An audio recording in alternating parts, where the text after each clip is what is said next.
Hey, how's it going? My name's Athaman. I hope you're having a great day and are staying safe. So I just completed my first online term at the University of Waterloo, and it was interesting to say the least. I never really expected to start uni online, but due to COVID-19, stuff happens. So this video is mainly going to be talking about my personal experiences with university and so far, and online school in general. So take this video with a grain of salt if you don't agree with some of my takes and thoughts on online school overall. So with that out of the way, let's begin. Now, transitioning into online school itself, there are a lot of pros and cons that can shape how you look at online school. A major advantage of online school is that all the lectures are recorded. Hence, if you miss one lecture due to sleeping in, you're able to catch up with your studies by watching later during another day. It was really nice since halfway during the semester, more summative assignments were on my to-do pile, and there were times where I couldn't attend certain lectures since I knew I could rewatch them at a later time. Another nice thing about online school is the extra amount of time that you have to study. Now, it is university, so that extra amount of time that you have doesn't mean that much initially. However, for me, I did all of my studying during first term at home, so it was really good for me because I never really had to waste time walking long distances to classes or going to some cafeteria to get my lunch if I was at a university campus. Those extra time slots that were initially meant for traveling around a university campus can now be used for more studying. So now you can use those extra time slots for any last minute study sessions for any type of important summative assessment. Personally, for me, the only issue that I have with online school is that at times I have difficulty getting direct help from a professor or teaching assistant because there's no physical office for me to enter and ask them a question due to COVID-19, of course. However, this isn't a big issue for me because I can still get help from my friends through any type of online platform. However, this may be more of an issue for an international student since they have different time zones compared to most students. So for taking notes, one of the main things I use in terms of taking notes is using an iPad. And one of the apps I currently use right now is this really popular app right now in the market called Notability. You probably might have heard of it. Notability has really allowed me to create well-detailed notes. They provide a plethora of features such as different fonts, colors, and cutting options that allow me to maximize my understanding of a lot of concepts. Not to mention, it makes studying a bit more bearable to do, knowing art is used to create these notes.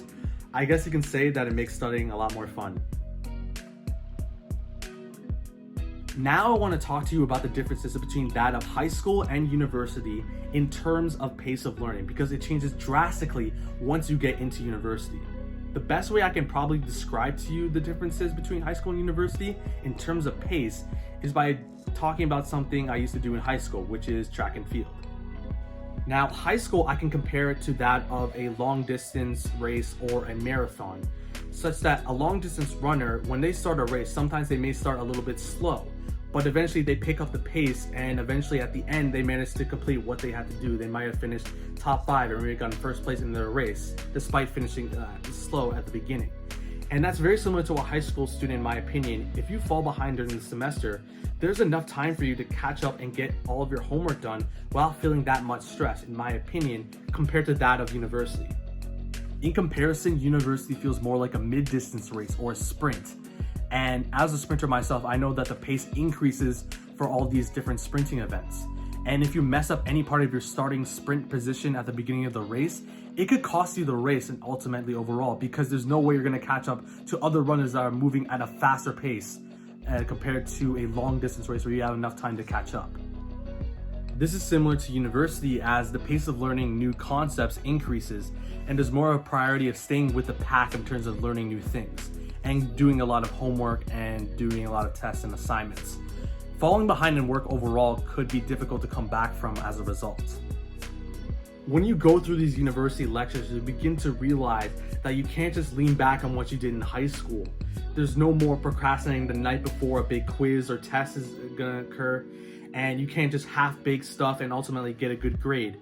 In university, if you do that, you will be sucker punched in the face. Like, no joke, it is not the same thing as high school, and you really need to change your studying habits as a result of that.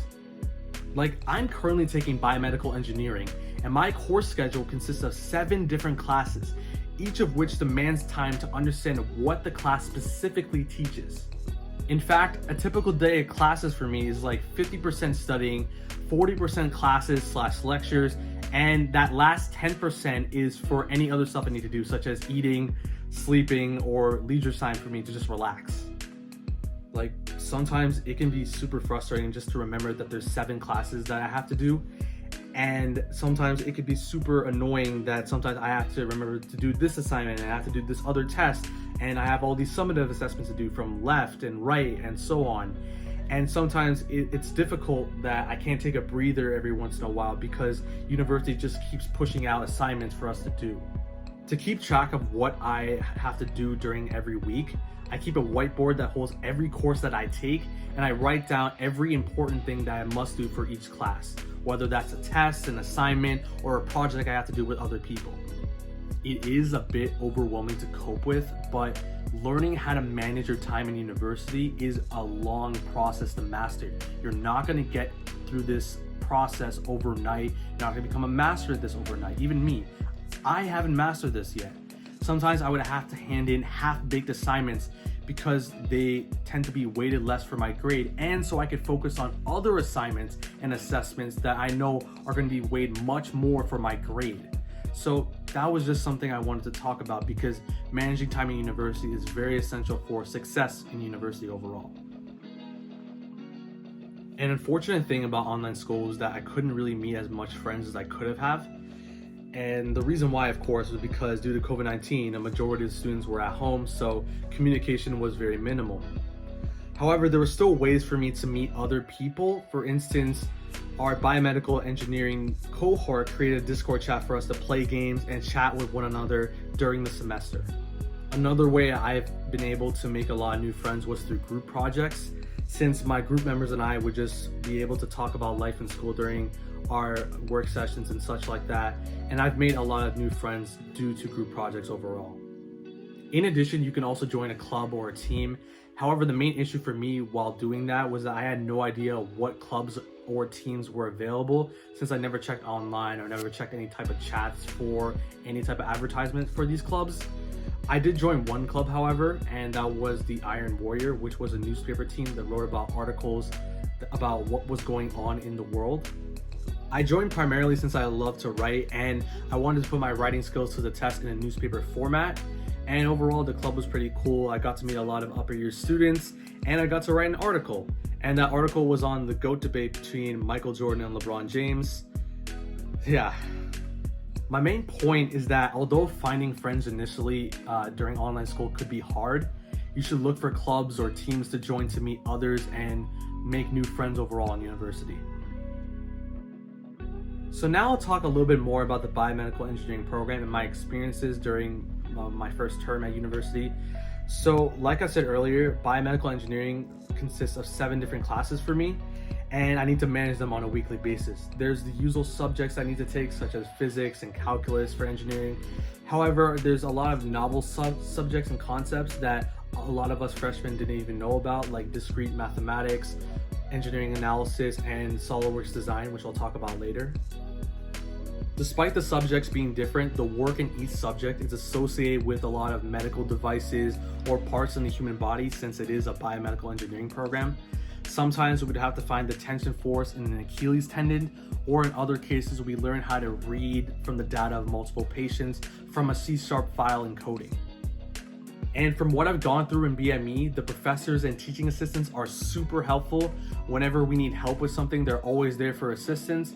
And when there's issues with certain deadlines for assignments, they're able to create solutions that can benefit us during the semester and allow us to complete our work with a high degree of effectiveness. My personal favorite course during the term was this course meant for visualization called BME 101L. And in the class, I got to learn all about creating proper engineering drawings, learning how to draw in different projections, and eventually I learned how to create 3D drawings using this online platform called SolidWorks. In SolidWorks, I learned how to create 3D objects as well as render them for a clearer design. The assignments in the course enabled us to be super creative with our work. One of the things I remember drawing was that I created a model of Cinderella Castle using many of the functions SolidWorks provided. It resulted in what I think was a pretty good design.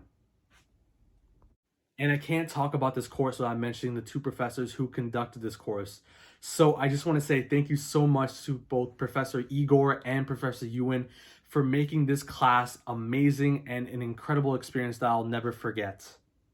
And I would just like to say rest in peace to Professor Igor. You were an incredible professor at the University of Waterloo, and we will always remember you as a very kind-hearted, honest, generous person. Well, that's gonna wrap it up with this video. Thank you so much for watching. I hope you enjoyed this video. I just wanted to talk about a little bit about online school since it's new to a lot of people. If you did enjoy the video, please give a like and subscribe, and have an awesome day. Peace.